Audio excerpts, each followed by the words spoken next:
seated, and I invite any children who are present to come up and join me. And we're going to sit down here this time because I've got some stuff that we need to all be able to look at.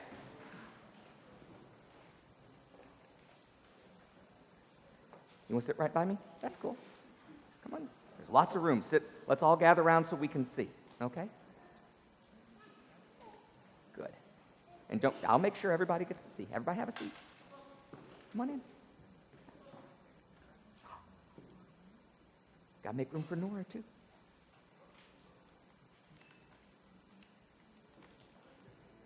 Was it? Good job. Okay.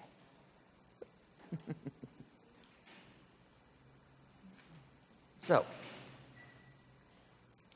what I've got here are a whole bunch of seeds. There's all different kinds. There are bean seeds. Oh, that's a cucumber. There's a squash. I think I just saw a pumpkin. Yeah, there's a pumpkin. Grab all these. Lots of different seeds. I think there's even a couple flower seeds somewhere down in there. I want to plant a seed. Can somebody pick a seed for me to plant? Just one. Just one. Okay. That one. We'll do this one this time. Okay. I want to plant a seed. We've got to figure out which pot we're going to put it in, though. I've got this pot. It's full of this sandy clay. I dug it up from a path behind my house in the woods. Touch that. What is it like? Is it hot? Touch it. I get to touch. You can all do it. Yeah. Want to touch? Yeah. It's hard, isn't it? Who wants to touch? Pass it back. Pass it back there so that William can touch it. Yeah. Nora, you want to touch? Yeah.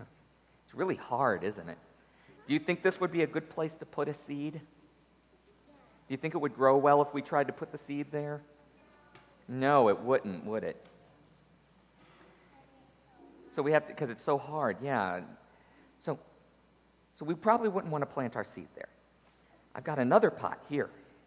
Now this one's got some soft dirt in it, but it's also got a bunch of rocks, yeah? Uh-huh. Do you think you think it'd be easy to plant in there either? You guys think? No, I mean, even if you pick those rocks up, I promise you, even down in the dirt, there are more. See, there's another rock right away.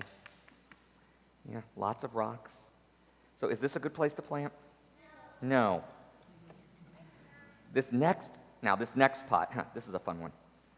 Now, this one's got a lot of good dirt in it, good soft dirt in it, but it's also got these things in it. This is called greenbrier. And you do not want to touch greenbrier. But if you look at it real close, you will see it. The reason you don't touch it, it is covered with sharp little thorns. Greenbrier is the bane of my existence. It keeps popping up all over my backyard. And I dug these up out of the backyard just to bring them in for this today. Greenbrier is worse, though, than just being sharp thorns. When it grows into a long vine, and it grows all over the plants that are around it, and it will eventually choke all the other plants out and kill them.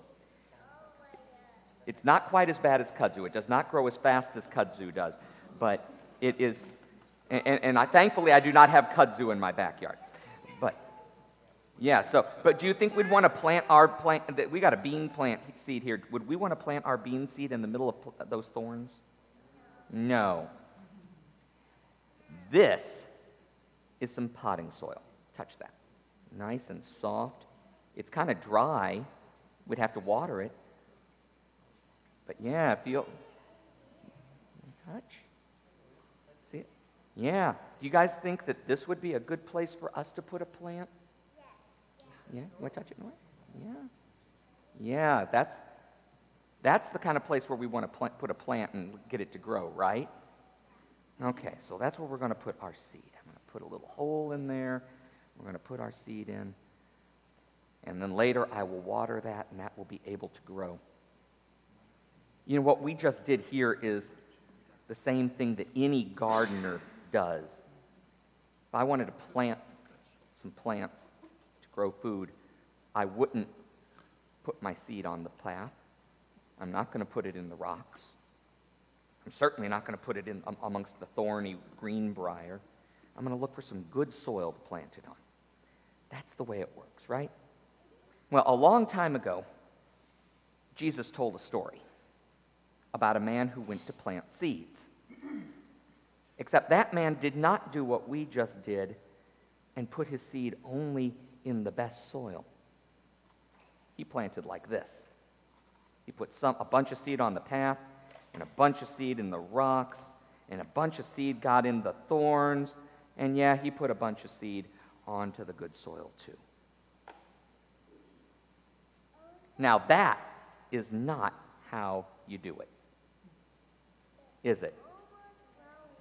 Yeah, eventually if we water them, some of them might grow, and some of them might even sprout over here, but they probably wouldn't live, and some of these would sprout and probably not live. Yeah? But eventually, but this is not the way you do it, except that in Jesus' story, this is the way it goes. Now, if it seems funny to us, it would have seemed really weird to the people in Jesus' day. You know, if you guys are hungry, where does food come from? Where do you get your food?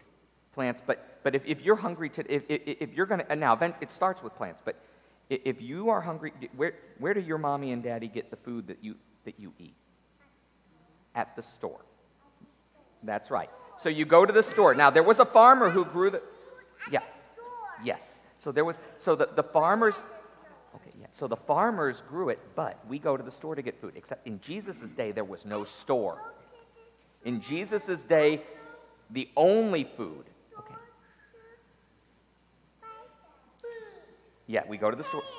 Yes. So in Jesus' day, you couldn't go to the store to buy food. The only way you got food was if you grew it. And in fact, you couldn't put it on, even today, the way now, the food that comes from the store probably wasn't grown here in Huntsville. It was grown. Okay.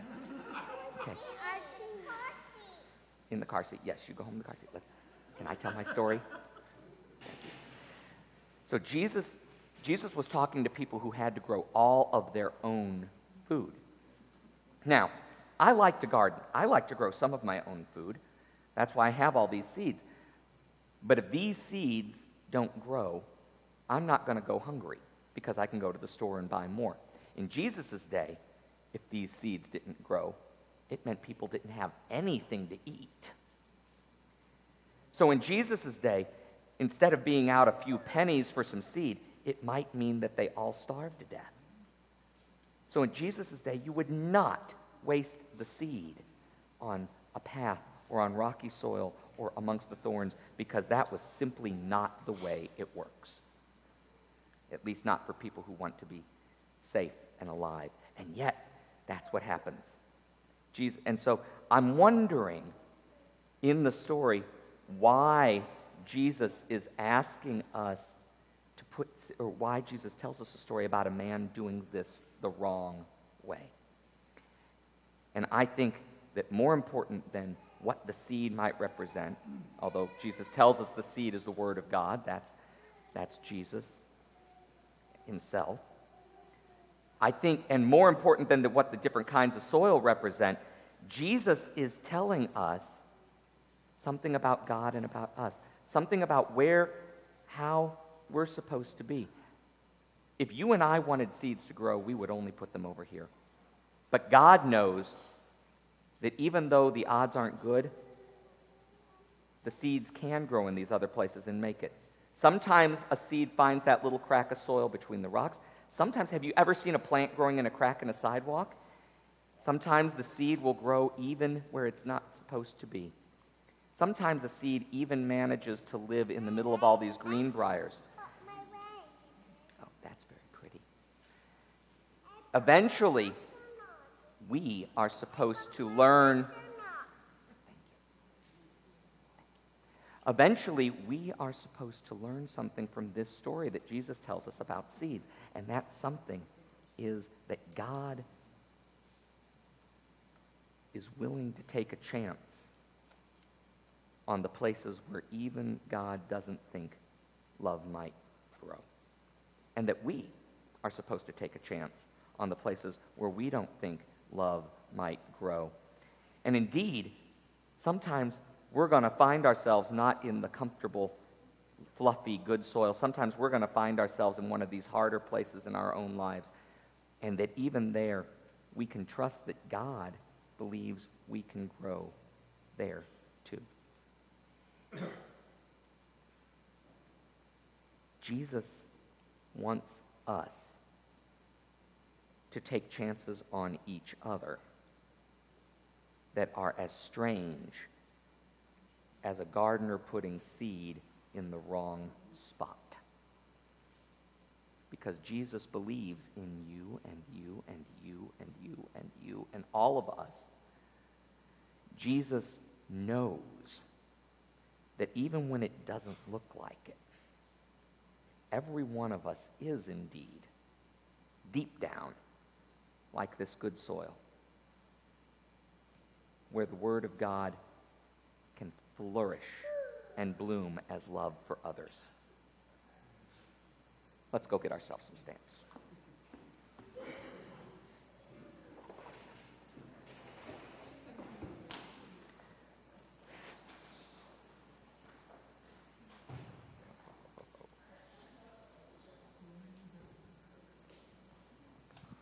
Okay. Everybody get in line. There we go.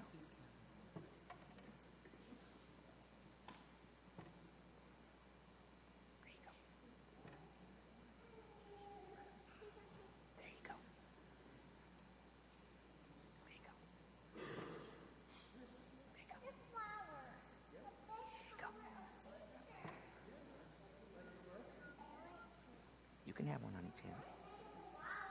There you go. There you go.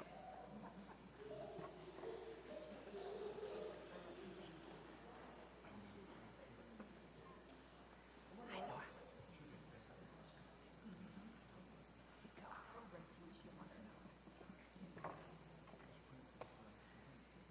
There you go. Let those with ears to hear, hear.